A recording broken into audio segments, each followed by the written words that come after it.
स्वागत है आपका तैयारी की समीक्षा 20.0 में। आज फिर से हम QTS 902 का जो एक्सप्लेनेशन है उसको लेकर आए हैं आपके सामने। तो चलिए स्टार्ट करते हैं 76 क्वेश्चन से। तो पहला प्रश्न है आपका, all India Trade Union Congress के बंबई में हुए प्रथम अधिवेशन के अध्यक्ष कौन थे? तो इसमें प्रथम जो all India Trade Union Congress है उसका जो प्रथम अध्यक्ष है वो कौन है? Who was the president of the first session of the all India Trade Union Congress held in Mumbai? पहला ऑप्शन है MN जोशी, दूसरा ऑप्शन है जोसेफ बैप्टिस्टा, अगला ऑप्शन है आपका जवाहरलाल नेहरू और डी ऑप्शन है लाला लाजपत राय। बताइए इसमें कौन सा ऑप्शन सही है? इसमें जो ऑप्शन है आपका वो है जवाहरलाल नेहरू। जवाहरलाल नेहरू नहीं, इसका आंसर क्या है? इसका आंसर है लाला लाजपत राय। ठीक है, तो क्या है जी, All India Trade Union Congress है, इसकी स्थापना होती है 1920 में। 1920 में स्थापना होती है और इसके प्रथम अध्यक्ष बनते हैं लाला लाजपत राय। तो all India Trade Union Congress है, उसकी स्थापना का उद्देश्य क्या था? इसकी स्थापना का उद्देश्य था जो कारखाने थे उसमें जो मजदूर हैं जो काम करते थे उनका जो व्यापारी थे वो लोग शोषण करते थे, जो कारखाने वाले, तो उनके शोषण को कम करने के लिए उनको कुछ अधिकार दिए जाएं, तो उसके लिए उन्हें संगठित करने के लिए ये पहला जो है एक यूनियन बना जिसकी अध्यक्षता लाला लाजपत राय ने की। ठीक है, अगला प्रश्न है,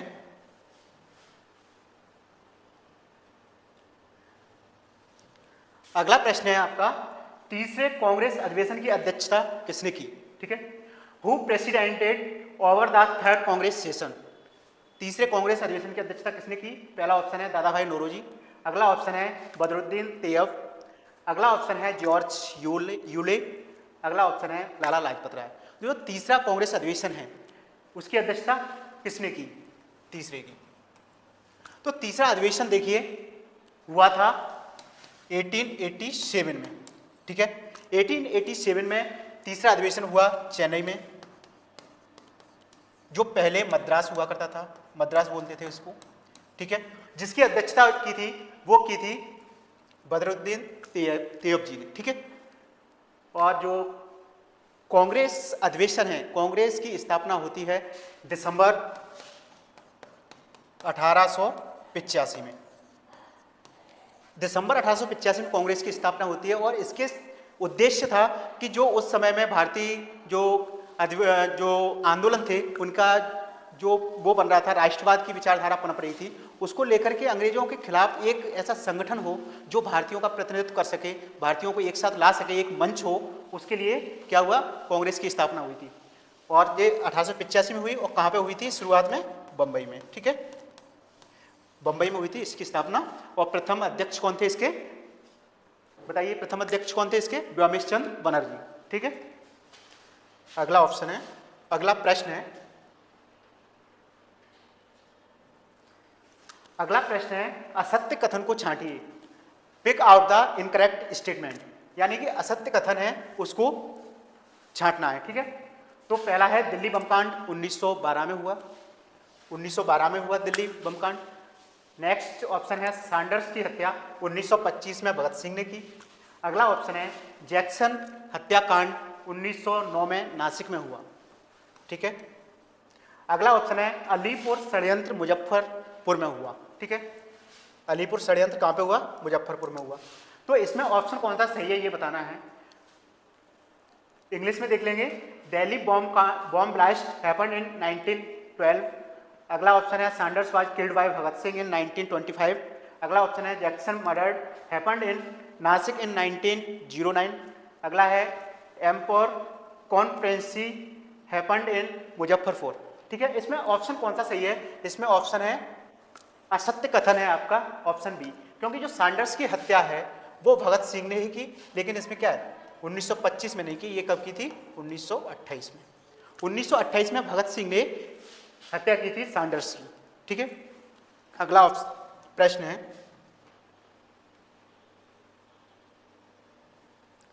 अगला प्रश्न है आपका, सुमेलित कीजिए, मैच द करेक्ट वन।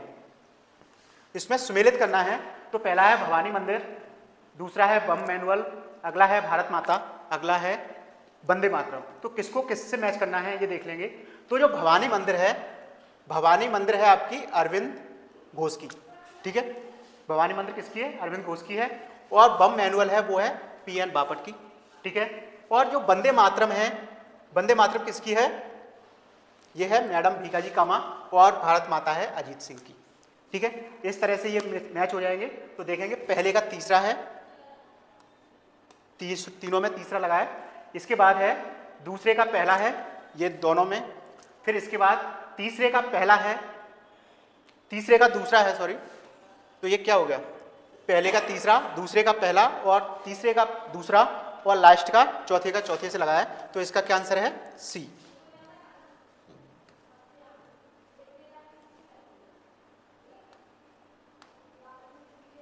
क्या आंसर है इसका? सी आंसर इसका क्या है? करेक्ट है, क्योंकि जो भवानी मंदिर है वो अरविंद घोष के द्वारा लिखी गई है और बम मैनुअल है पीएन बापट। और अगला जो भारत माता है वो है अरविंद कुमार घोष की। और अगले वंदे मातरम है मैडम भीखाजी कामा की पुस्तकें हैं, ठीक है। अगला प्रश्न है, अगला प्रश्न है आपका, निम्न कथनों में से कौन सा सही नहीं है? सही नहीं है। Which of the following statement is not correct, ठीक है। तो पहला ऑप्शन है दिसंबर 1920 में नागपुर अधिवेशन में असहयोग आंदोलन के प्रस्ताव की पुष्टि की गई थी। दूसरा, 1921 में कांग्रेस का अधिवेशन हकीम अजमल खां की अध्यक्षता में हुआ। अगला ऑप्शन है रविंद्रनाथ टैगोर ने प्रारंभ में असहयोग और बहिष्कार की नीति का समर्थन किया था। और अगला ऑप्शन है 1923 में बंबई में देश बंधु चित्तरंजन दास और मोतीलाल नेहरू ने मिलकर स्वराज पार्टी की क्या है? स्थापना की थी। तो इसमें कौन सा जो ऑप्शन है वो गलत है, ये बताना है। तो इंग्लिश में in December 1920 the proposal of non corporation movement was confirmed in the Nagpur session. दूसरा ऑप्शन है in 1921 the Congress session was held under the chairmanship of Hakim Ajmal Khan. अगला ऑप्शन है Rabindranath Tagore initially supported the policy of non corporation and boycott. अगला option है in 1923 Desh Bandhu Chittaranjan Das and Motilal Nehru together founded the Swaraj party in Bombay, ठीक है। तो इसमें कौन सा ऑप्शन है जो सही नहीं है, ये बताना है। तो इसमें देखिए पहला ऑप्शन है दिसंबर 1920 में नागपुर अधिवेशन में असहयोग आंदोलन के प्रस्ताव की पुष्टि कर दी, ये बिल्कुल सही है। इसके बाद 1921 में कांग्रेस का अधिवेशन हकीम अजमल खां की अध्यक्षता में हुआ, ये भी एकदम सही है। रविन्द्रनाथ टैगोर ने प्रारंभ में असहयोग और बहिष्कार की नीति का, असहयोग और बहिष्कार ये दोनों नीति का क्या किया था? समर्थन किया था, ये भी सही है। और जो लास्ट है 1923 में बंबई में देश बंधु चित्तरंजन दास और मोतीलाल नेहरू ने मिलकर स्वराज पार्टी की स्थापना की। तो ये दोनों ने स्वराज पार्टी की स्थापना तो की, लेकिन क्या है, ये बंबई में नहीं की। कहाँ पे की थी? इलाहाबाद। इन दोनों ही व्यक्तियों ने की और ये की थी इलाहाबाद में। होता यह है कि स्वराज पार्टी की स्थापना, जो असहयोग आंदोलन है, वो चोरा चोरी कांड के बाद क्या होता है, वो स्थगित हो जाता है। तो उसके बाद का जो समय था वो एक गैप पीरियड का माना जाता है, जिसमें कोई आंदोलनकारी गतिविधियां नहीं चल रही थी। तो होता यह है कि देशबंधु चित्तरंजन दास और मोतीलाल नेहरू ने मिलकर के 1923 में स्वराज पार्टी की स्थापना की, जिससे कि जो भारतीय गतिविधियां हैं आंदोलनकारी वो सुचारू रूप से चलती रहें। उसके क्रम में फिर बाद में क्या होता है, सविनय अवज्ञा आंदोलन वगैरह जैसी गतिविधियां प्रारंभ होती हैं, ठीक है। अगला प्रश्न है, अगला प्रश्न है कामागाटा मारू प्रकरण के तहत कामागाटा मारू नामक जहाज पर बैठे 376 यात्री 28 मार्च 1914 को कहां से कहां तक के लिए यात्रा प्रारंभ की? अंडर द कामागाटा मारू incident 376 passengers sitting on a ship named Kamagata Maru started their journey from where to where on 28 मार्च 1914, ठीक है।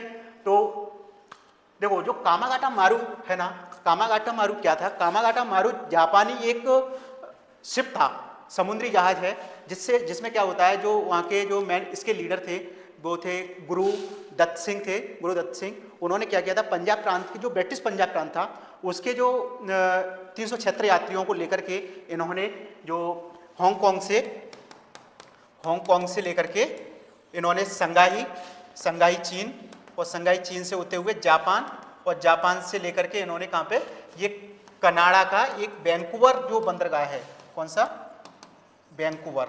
वैंकूवर बंदरगाह के लिए क्या किया था इन्होंने, प्रस्थान किया था, यहाँ से चले थे।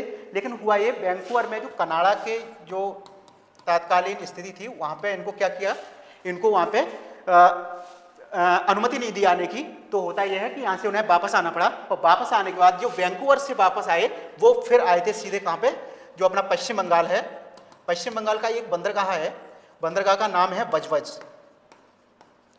बजबज बंदरगाह तक आए थे, और बजबज बंदरगाह पे आकर के इनकी मुठभेड़ हुई, जिसमें जो यात्री थे वो मारे गए थे। ठीक है, तो ये प्रकरण इसलिए माना जाता है कि वहाँ पे जो वैंकूवर जो कनाडा में है, वहाँ से बजबज कोलकाता के लिए जो रवाना हुए आए वापस, तो वहाँ पे क्या है, उनकी सिपाहियों से यहाँ पे क्या हुई, मुठभेड़ हुई, और जिसमें कई जो यात्री थे वो मारे गए थे। तो ये प्रश्न पूछा गया कि कहाँ से कहाँ तक की यात्रा की, तो ये वैंकूवर से लेकर के कहाँ की, बजबज की यात्रा की थी। और यहाँ पे जो प्रकरण हुआ है, ये इंसिडेंट हुआ था, इस वजह से ये प्रश्न पूछा है। तो इस कहाँ से, वैंकूवर से बजबज। ठीक है, अगला प्रश्न है, अगला प्रश्न है आपका कि सही सुमेलित कीजिए। सही सुमेलित करना है, मैच द करेक्ट आंसर। पहला है मित्र मेला, अगला है अनुशीलन समिति, अगला है अभिनव भारत, और अगला है नौजवान सभा। ये क्या है, ये एक संस्था है कि जिसमें लोगों को इकट्ठा करना, किसने कौन सी संस्था बनाई थी उसकी बात की है। तो जो इसमें जो मित्र मेला है, जो मित्र मेला है वो किसकी है, सावरकर बंधु की है। इसके बाद अनुशीलन समिति है, अनुशीलन समिति के हैं वो हैं, कौन है, पुलेन बिहारी दास। और अभिनव भारत है वो वी डी सावरकर की है, और नौजवान सभा भगत सिंह की है। तो अगर आपको इसमें से एक भी पता है कि नौजवान सभा किसकी है, भगत सिंह की है, तो आप इसका आंसर तक पहुंच सकते हैं। जैसे चौथे का कौन सा है, दूसरा है, तो चौथे का दूसरा इन दो में है। ठीक है, इसके बाद मित्र मेला सावरकर बंधु की है, तो पहले का कौन सा है, चौथा है। तो इससे अगर दो आपको पता है तो आप इस आंसर तक पहुंच सकते हैं। तो कौन सा आंसर हो जाएगा इसका, पहला हो जाएगा। ठीक है, मित्र मेला किसकी है, सावरकर बंधु की है। इसके बाद अनुशीलन समिति है वो है पुलन बिहारी दास की है। इसके बाद अभिनव भारत है वो है वी डी सावरकर की, और नौजवान सभा तो आपको पता ही है किसकी है, भगत सिंह की। ठीक है, अगला प्रश्न है, अगला प्रश्न है आपका, स्वराज को बतौर राष्ट्रीय मांग के रूप में, स्वराज को बतौर राष्ट्रीय मांग के रूप में सर्वप्रथम रखा गया, किसने रखा था, यह प्रश्न पूछा गया है। Swaraj was first put forward as a national demand, national demand के रूप में किसने रखा सर्वप्रथम, ये प्रश्न है आपका। तो इसमें बताइए, आपका पहला ऑप्शन है बाल गंगाधर तिलक, अगला ऑप्शन है गोपाल कृष्ण गोखले, अगला प्रश्न है वो ऑप्शन है आपका दादा भाई नौरोजी, और अगला ऑप्शन क्या है, महात्मा गांधी। तो किसने रखा था बतौर राष्ट्रीय मांग के रूप में स्वराज को, वो व्यक्ति हैं दादा भाई नौरोजी। दादा भाई नौरोजी ने स्वराज को बतौर राष्ट्रीय मांग के रूप में रखा था। ठीक है, अगला प्रश्न, अगला प्रश्न है, निम्नलिखित में से किस आंदोलन के दौरान वंदे मातरम भारतीय राष्ट्रीय आंदोलन का शीर्षक बन गया। वंदे मातरम शीर्षक किस आंदोलन के दौरान बना। ठीक है, during which of the following movements Vande Mataram become the title song of the Indian national movement. ठीक है, कौन सा था जिसमें बना, तो जो वंदे मातरम है ये बना था स्वदेशी आंदोलन के दौरान। कब बना था, स्वदेशी आंदोलन के दौरान। स्वदेशी आंदोलन क्या है, देखिए, जब बंगाल का विभाजन हुआ 1906 में, जब 1906 में बंगाल का विभाजन हुआ, तो भारतीय जो आंदोलनकारी गतिविधियां थी, तो उसमें एक ऐसा देखने को मिला कि जो स्वदेशी वस्तुएं हैं उनका हमें इस्तेमाल करना चाहिए, और जो विदेशी ब्रिटिश से जो ब्रिटेन से आ रही हैं चीज़ें उनका बहिष्कार करना चाहिए। और इसलिए जो स्वदेशी चीज़ों को बढ़ावा देने के लिए क्या किया, वंदे भारत ये शीर्षक नाम से एक नारा बनाया और स्वदेशी वस्तुओं को बढ़ावा देने का प्रयास किया। ठीक है, तो ये जो वंदे मातरम है स्वदेशी आंदोलन से संबंधित है। पहला ऑप्शन इसका क्या है, सही है। अगला प्रश्न है, अगला प्रश्न है आपका, कांग्रेस के निम्नलिखित नेताओं में से कौन एक कैबिनेट मिशन योजना के पक्ष में पूरी तरह से था। ठीक है, which one of the following leaders of the Congress was fully in favour of the cabinet mission plan. तो जो कैबिनेट मिशन प्लान था उसका सबसे पूरी तरह से समर्थन किस व्यक्ति ने किया, ये प्रश्न है। पहला ऑप्शन है आपका महात्मा गांधी, अगला ऑप्शन है जवाहरलाल नेहरू, अगला ऑप्शन है सरदार पटेल, और नेक्स्ट ऑप्शन है आपका अबुल कलाम आजाद। ठीक है, तो इसमें बताएं कौन सा आंसर सही है आपका। तो वो सबसे पहले बता दें कैबिनेट मिशन योजना है जो 1942 में भारत में आई। जो ब्रिटेन के प्रधानमंत्री हैं क्लीमेंट एटली, तो उन्होंने इस योजना का प्रस्ताव रखा भारत में कि 1942 में रखा। इसका उद्देश्य ये था कि भारत में जो भारतीयों को संवैधानिक जो अधिकार हैं, जो संवैधानिक रूप से उन्हें पूरी तरह से सौंप दिए जाएं, कि भारत की सत्ता को पूरी तरह से सौंपना, भारतीय सत्ता को पूरी तरह से भारतीयों को सौंपना पहला उद्देश्य था इसका। और इसलिए कैबिनेट मिशन योजना आई थी जो क्लीमेंट एटली लाई थी। इसके अलावा इसका उद्देश्य था कि जो भारतीय संविधान का निर्माण है वो भारतीय करें, और इससे आपको पता होगा कि कैबिनेट मिशन योजना के तहत ही भारतीय संविधान सभा का निर्माण हुआ था। ठीक है, तो क्या है, कैबिनेट मिशन योजना का पूरी तरह समर्थन किसने किया? वो व्यक्ति हैं महात्मा गांधी। महात्मा गांधी ने कहा कि हाँ ठीक है कि भारतीयों के लिए, भारतीयों को अधिकार दिए जाएं, उनको सत्ता सौंपी जाए, और भारतीय संविधान, भारत का जो शासन व्यवस्था कैसे चलेगी उसके लिए संविधान बनाने के लिए क्या होना चाहिए? संविधान सभा का निर्माण होना चाहिए, जिससे कि संविधान बन सके। ठीक है, अगला प्रश्न है, अगला प्रश्न है आपका, निम्न में से असत्य कथन छांटिए। कौन सा असत्य कथन? देखिए प्रश्नों की प्रकृति आप समझ पा रहे होंगे कि असत्य कथन छांटिए, कौन सा सत्य है, मैच द फॉलोइंग। ठीक है, डायरेक्ट फॉरवर्ड क्वेश्चन पूछ लिया, एक फैक्चुअल के ये किसने बोला है, किसी ने कोटेशन पूछ लिया। तो इस तरह का ट्रेंड रहता है एमपीपीएससी में, उसी हिसाब से पेपर का जो लेवल है, पेपर का जो फॉर्मेट है उसी हिसाब से तैयार किया गया है, जिससे कि आपको जो एक्चुअल पेपर देने वाले हैं उसका आपको अभी से प्रैक्टिस हो जाए, अच्छे से अभ्यास हो जाए, इसलिए इन प्रश्नों को इसमें शामिल किया गया है। ठीक है, तो प्रश्न है 86, निम्न में से कौन सा असत्य कथन है वो छांटना है। Pick out the false statement from the following. पहला ऑप्शन है, नेहरू रिपोर्ट को अंतिम रूप से 10 अगस्त 1928 को दिया गया था। अंतिम रूप से 10 अगस्त 1928 को दिया गया था। इसके अलावा नेहरू रिपोर्ट में डोमिनियन स्टेट्स को पहला लक्ष्य बनाया गया था। अगला ऑप्शन है, नेहरू रिपोर्ट में पूर्ण स्वराज को पहला लक्ष्य बनाया गया था। अगला ऑप्शन है कि जवाहरलाल नेहरू और सुभाष चंद्र बोस ने इंडिपेंडेंस फॉर इंडिया लीग की स्थापना की। ठीक है, Nehru report was finished finalist on 10 अगस्त 1928। अगला ऑप्शन है, dominion states were made the first target in Nehru report. अगला ऑप्शन है आपका, complete Swaraj was made the first target in Nehru report. अगला ऑप्शन है, Jawaharlal Nehru and Subhash Chandra Bose founded independence for India league. तो इसमें कौन सा ऑप्शन है जो असत्य है वो बताना है। तो जैसा कि आप देख रहे हैं, पहला ऑप्शन है, नेहरू रिपोर्ट को अंतिम रूप से 10 अगस्त 1928 को ही अंतिम रूप दिया गया, सही बात है। अगला है, नेहरू रिपोर्ट में डोमिनियन स्टेट्स की बात की गई थी और पहला लक्ष्य इसको बनाया गया था, ये भी सही है। लेकिन नेहरू रिपोर्ट में पूर्ण स्वराज को पहला लक्ष्य बनाया गया, ये कथन सही नहीं है, क्योंकि पहला लक्ष्य किसको बनाया गया था? डोमिनियन स्टेट्स को बनाया गया है। इसके बाद जवाहरलाल नेहरू और सुभाष चंद्र बोस ने इंडिपेंडेंस फॉर इंडिया लीग की स्थापना की थी, ये भी सही है।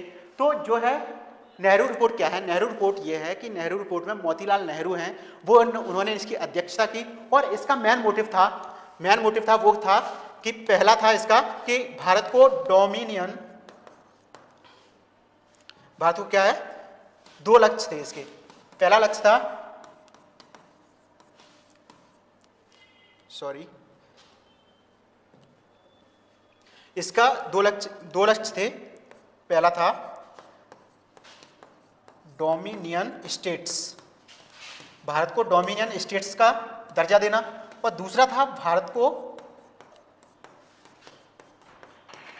संघ बनाना, भारत को संघ बनाना। 2 इसके लक्ष्य उद्देश्य थे, एक डोमिनियन स्टेट्स बनाना और दूसरा भारत को संघ के रूप में मान्यता प्रदान करना।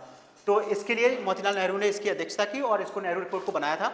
और नेहरू रिपोर्ट क्यों बनी थी, इसका एक बहुत अच्छा कहानी मिलती है कि जब भी नेहरू रिपोर्ट जो भारतीय संविधान था उसके लिए जो ब्रिटिश सचिव था वर्कन हेड, तो उसने एक चुनौती के रूप में दिया था कि अगर भारतीय लोग अगर संविधान बनाने में सक्षम हैं तो वो एक ऐसी संविधान बनाने का प्रयास करें जो सभी को सर्वमान्य हो। तो नेहरू जी ने, जो मोतीलाल नेहरू थे, तो उन्होंने इस चुनौती को स्वीकार किया और उन्होंने नेहरू रिपोर्ट प्रस्तुत की कि हम इस तरह से अपने संविधान का निर्माण करेंगे। ठीक है, तो नेक्स्ट प्रश्न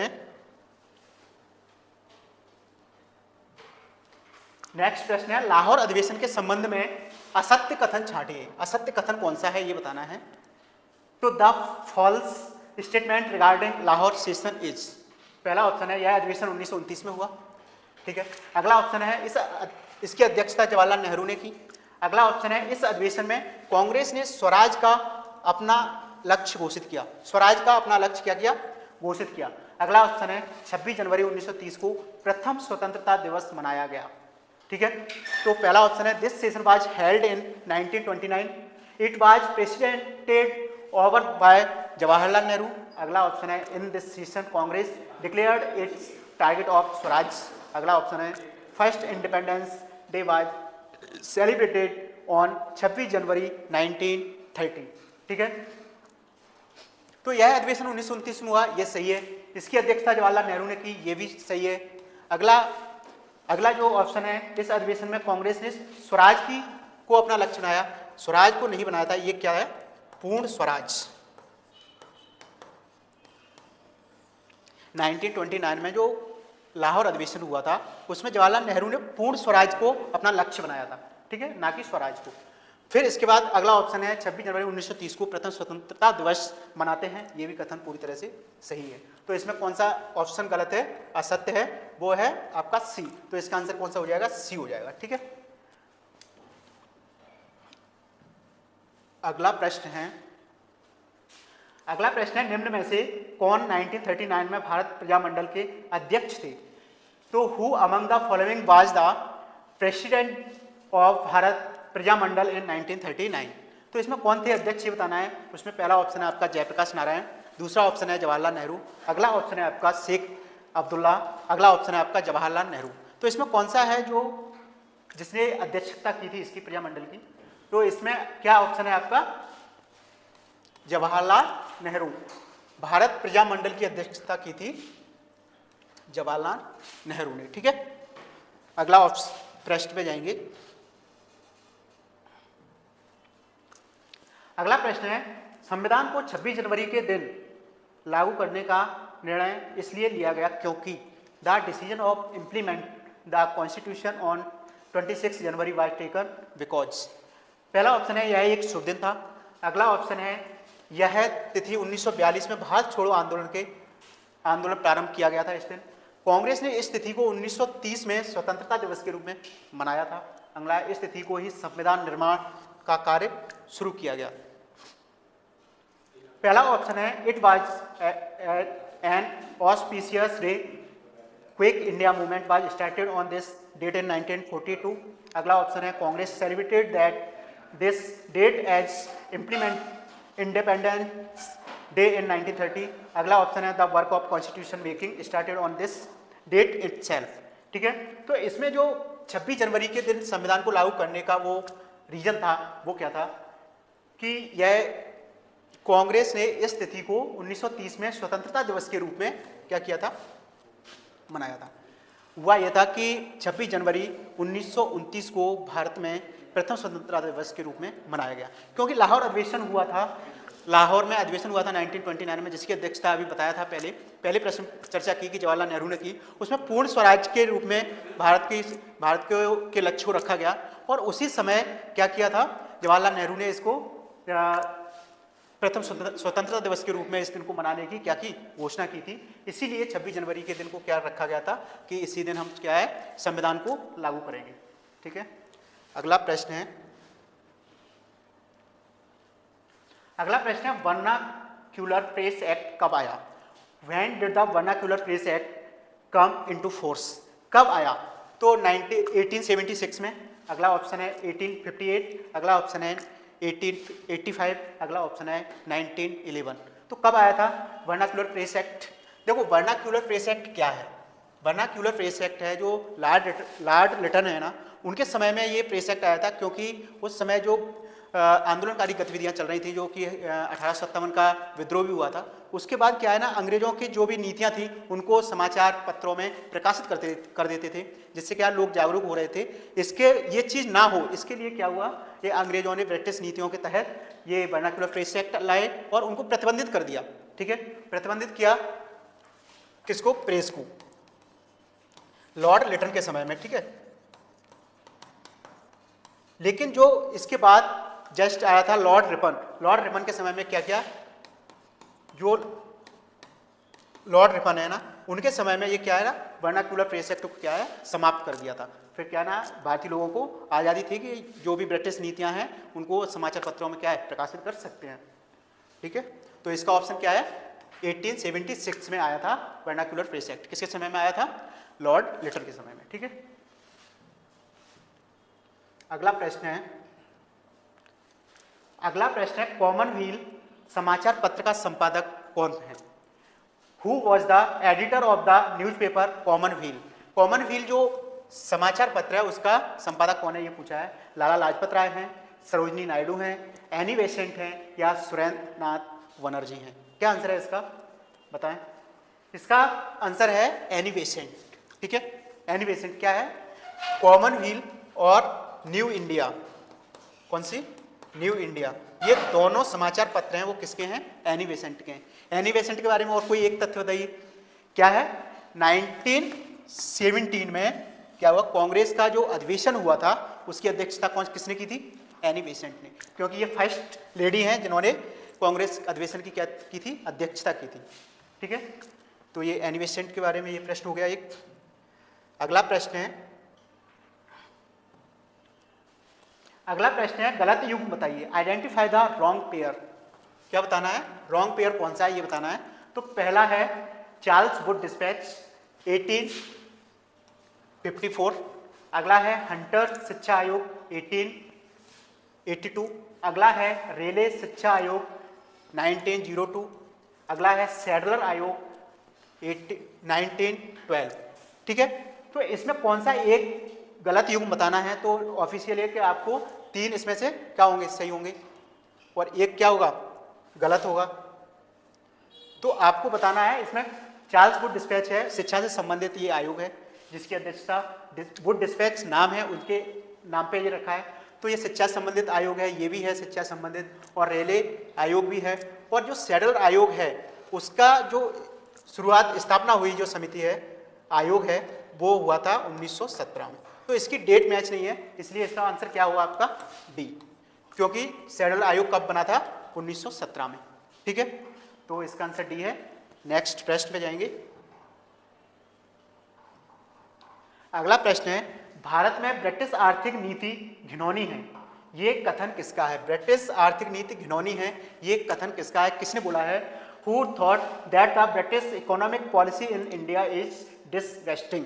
किसका कथन है। पहला ऑप्शन है बीजी तिलक यानी कि बाल गंगाधर तिलक, अगला ऑप्शन है दादा भाई नौरोजी, अगला ऑप्शन है कार्ल मार्क्स, अगला ऑप्शन है आपका एडम स्मिथ। तो इसमें कौन सा है जिसका सही है, तो ये बोला है कार्ल मार्क्स ने। ये कथन किसका है, कार्ल मार्क्स का है। कार्ल मार्क्स ने बोला कि भारत में जो ब्रिटिश नीतियां हैं वो क्या है, घिनौनी है, क्योंकि भारत में जो हो रहा है, क्या हुआ था कि भारत से जो कच्चा माल है, जो भारत से कच्चा माल है वो क्या जा रहा है, वो जा रहा है ब्रिटेन, और ब्रिटेन से वही माल क्या है वहां से तैयार होकर के भारत में आ रहा है, और भारत में उसको दूनी तिगुनी चौगुनी कीमतों पर उसको क्या है, सप्लाई किया जा रहा है। ठीक है, तो उससे क्या हो रहा है, भारत का जो धन है वो कहां पे जा रहा है, ब्रिटेन में।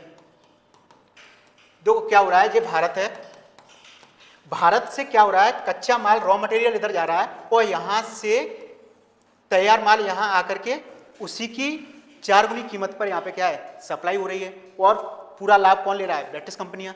इस वजह से जो कार्ल मार्क्स है उन्होंने बोला है कि भारत में जो ब्रिटिश आर्थिक नीतियां हैं वो किस प्रकार की हैं, घिनौनी है। ठीक है, अगला प्रश्न है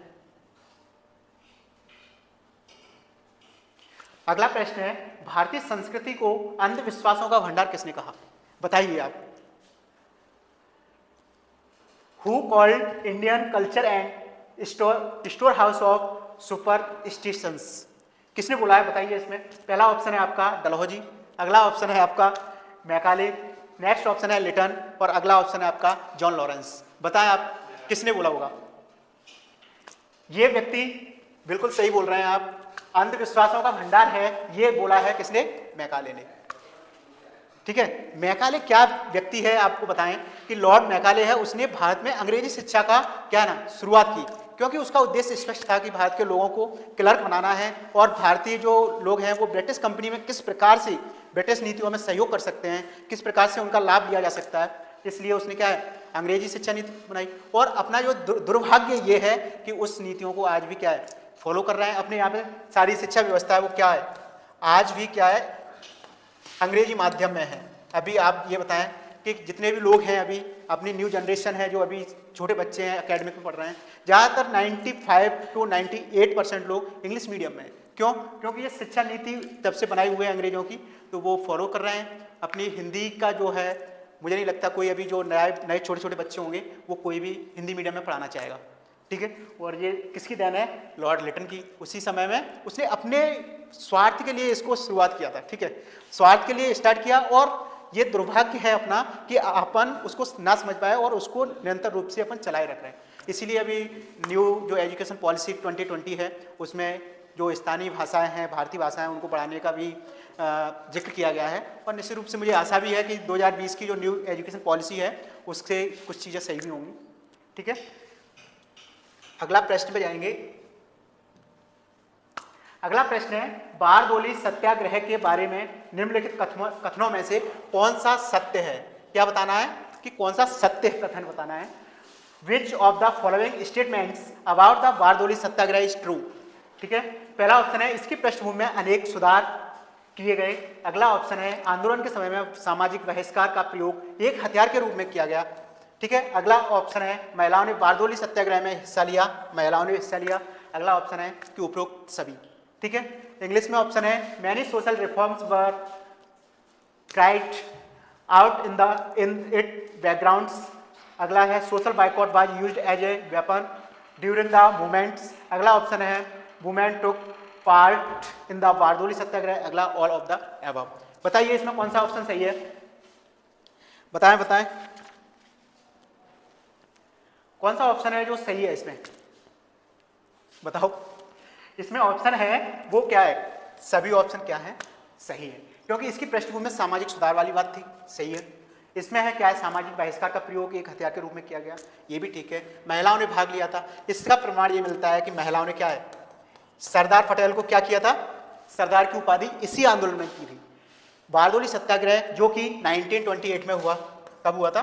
1928 में हुआ।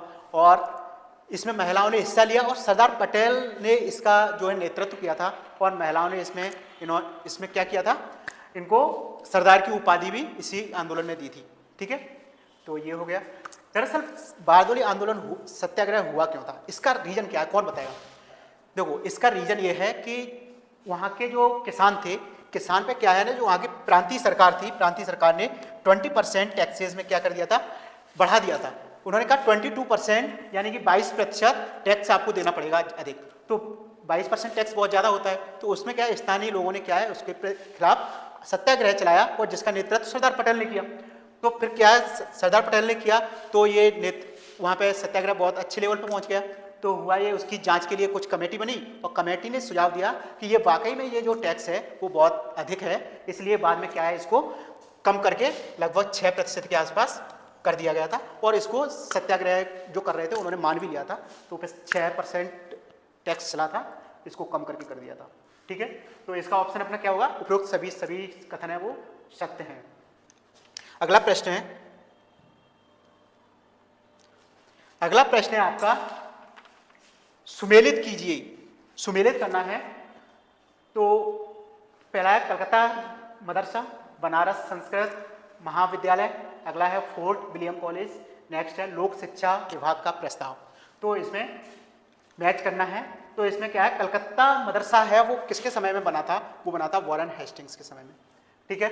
और बनारस संस्कृत महाविद्यालय है वो किसके समय में, रेजिडेंट डक्कन। और फोर्ट विलियम कॉलेज है वो लॉर्ड वेलेजली के समय का है। और लोक शिक्षा विभाग की स्थापना चार्ल्स वुड के समय की है, ठीक है। तो इसमें ऑप्शन देख लेंगे, पहले का कौन सा है, तीसरा है, और दूसरे का पहला है। इन दो में से होगा, दो तो नहीं होंगे। फिर इसके बाद दूसरे का पहला है, तो दूसरे का पहला, ये दोनों हो गए। तीसरे का दूसरा है, तो तीसरे का दूसरा किस में है, पहले में। तो क्या होगा इसका आंसर, इसका आंसर हो जाएगा ए, ठीक है। क्योंकि कलकत्ता मदरसा की स्थापना है वो वॉरेन हेस्टिंग्स के समय में हुई थी। इसके बाद बनारस संस्कृत महाविद्यालय है, उसकी स्थापना रेजिडेंट डक्कन के समय में हुई थी। इसके बाद फोर्ट विलियम कॉलेज की स्थापना लॉर्ड वेलेजली के शासनकाल में हुई थी। ठीक है, इसके बाद लोक शिक्षा विभाग का प्रस्ताव है वो चार्ल्स वुड के समय में आया था। ठीक है, तो इसका ऑप्शन क्या हो जाएगा, ऑप्शन ए इसका क्या होगा, सही होगा। अगला प्रश्न है आपका, निम्नलिखित में से भारतीय राष्ट्रीय कांग्रेस का अध्यक्ष कभी नहीं चुना जा सका। भारतीय राष्ट्रीय कांग्रेस का अध्यक्ष कभी नहीं चुना जा सका, ऐसा व्यक्ति कौन था? Who among the following could never be elected as the president of Indian National Congress. ऐसा कौन व्यक्ति है जो इंडियन नेशनल कांग्रेस का क्या है, अध्यक्ष कभी नहीं रहा? तो पहले लाला लाजपत राय हैं, एनी बेसेंट हैं, मोतीलाल नेहरू हैं, बाल गंगाधर तिलक हैं। कौन है जो कभी नहीं रहा, बताएं कौन बताएगा? इसमें जो व्यक्ति है बाल गंगाधर तिलक, ये क्या है, कभी भी भारतीय राष्ट्रीय कांग्रेस के अध्यक्ष नहीं रहे। जबकि लाला लाजपत राय हैं, वो कब रहे हैं, 1920 में क्या रहे हैं, राष्ट्रीय कांग्रेस के सदस्य रहे हैं, वो अध्यक्ष रहे हैं। इसके बाद एनी बेसेंट हैं, वो कब रही हैं, 1917 में, अभी पिछले क्वेश्चन में बताया रही है। इसके बाद मोतीलाल नेहरू हैं, मोतीलाल नेहरू भी रहे हैं, कब रहे हैं, 1919 में। ठीक है, तो ये तीनों सदस्य क्या रहे हैं, इंडियन नेशनल कांग्रेस के अध्यक्ष रहे हैं। और जो बाल गंगाधर तिलक हैं वो कभी भी भारतीय राष्ट्रीय कांग्रेस के सदस्य अध्यक्ष नहीं रहे हैं। ठीक है, इसके बाद नेक्स्ट प्रश्न पे जाएंगे। नेक्स्ट प्रश्न है आपका, आदिवासी विद्रोह से संबंधित खूट-कट्टी व्यवस्था क्या थी? खूट-कट्टी व्यवस्था क्या थी? The Khuntkatti system was related to tribal rebellion. ठीक है, ट्राइबल रिवेलियन, कौन सी जो खूट-कट्टी व्यवस्था है वो किससे संबंधित थी, ये क्या थी, ये पूछा है। तो पहला प्रश्न ऑप्शन है आपका भू व्यवस्था थी। दूसरा ऑप्शन है एक स्थान पर एकत्र होकर विद्रोह की भूमिका निभाने से संबंधित विवाह व्यवस्था थी। उपरोक्त में से कोई नहीं। क्या था? लैंड सिस्टम था, related to gathering at one place and preparing for rebellion. अगला ऑप्शन है मैरिज सिस्टम था, या इनमें से कोई नहीं, कुछ नहीं था। क्या था इसमें से? तो खूट-कट्टी व्यवस्था थी, वो क्या थी? भू राजस्व व्यवस्था थी। देखो, आदिवासियों की जो व्यवस्था थी खूट-कट्टी, वो भू राजस्व से संबंधित थी। दरअसल होता इसमें यह था कि ये व्यवस्था है वो नागपुर से संबंधित थी। नागपुर में जो मुंडा जनजाति है, मुंडा जनजाति जो नागपुर में निवास करती है अधिकतर, तो उसमें क्या है, ये व्यवस्था बनी हुई थी। तो इसमें खूट-कट्टी व्यवस्था में होता क्या था कि जो ये सारे जो आदिवासी समुदाय है मुंडा जनजाति के, वो सारे लोग इकट्ठे होते थे और किसी जंगल को साफ करके उसे कृषि योग्य भूमि में बदलते थे। और कृषि योग्य भूमि में बदलने के बाद उस पर सभी का क्या है, सभी का सामूहिक रूप से अधिकार होता था। सभी लोग सामूहिक रूप से उस पर खेती करते थे और उसमें क्या है, कृषि करते थे। ठीक है, तो ये व्यवस्था खूट-कट्टी व्यवस्था थी जो मुंडा जनजाति से संबंधित है। ठीक है, तो इसका ऑप्शन क्या है, भू राजस्व से संबंधित। ठीक है, अगला प्रश्न है आपका 1921 में मोपला विद्रोह कहां पर हुआ? Where did the Moplah rebellion take place in 1921? तो ये मोपला विद्रोह है वो कहां पे हुआ, ये बताना है। तो मोपला विद्रोह कहां पे हुआ है? इसका ऑप्शन कश्मीर में हुआ, झारखंड में हुआ, केरल में, या फिर असम में। कहां पे हुआ है? तो इसका आंसर है क्या है, केरल। देखो, जो भारत का जो पूर्वी तट है, पश्चिमी जो तट है, पश्चिमी तट है केरल वाला, इस पे यहाँ पे क्या होता है, मोपला जनजाति के लोग बसते हैं। जो मोपला लोग कौन है? ये एक तरह से मुस्लिम जनजाति के लोग हैं, मुस्लिम लोग हैं जो यहाँ पे बसते हैं। उनके मतलब जो व्यवस्था है, उनके भूमिकार या उनके जो उनका शोषण हो रहा है, उसके खिलाफ क्या किया उन्होंने, आंदोलन कर दिया था। क्योंकि यहाँ की जो जनता है, अधिकतर जो जमींदार हैं वो क्या हैं, हिंदू हैं, और जो काश्तकार हैं, क्या है, जो काश्तकार लोग हैं वो कौन है, मुस्लिम हैं। तो मुस्लिमों का जो शोषण हो रहा था, तो उन्होंने क्या किया, कास्ट जो हिंदू जमींदार थे, हिंदू कौन है यहाँ पे, अधिकतर जमींदार हैं, तो हिंदू जमींदारों के खिलाफ इन्होंने क्या किया, ये विद्रोह किया था, जो 1921 में हुआ था। कहां पे हुआ था? केरल में। ठीक है, अगला प्रश्न है, अगले प्रश्न की बात करेंगे, तो है गलत युग्म बताइए। इसमें से क्या बताना है, आइडेंटिफाई द रॉन्ग पेयर, यानी कि गलत युग्म कौन सा है ये बताना है। तो पहला है नवजात कन्या हत्या कानून, किसके समय में आया? विलियम बेंटिंग के समय में आया। अगला है बाल हत्या निरोधक कानून, लॉर्ड वेलेजली के समय में आया था। इसके बाद है शारदा एक्ट लॉर्ड इरविन के समय में आया। इसके बाद है हिंदू महिला संपत्ति अधिनियम लॉर्ड ऑकलैंड के समय में आया। Female infanticide law William Bentinck के समय में।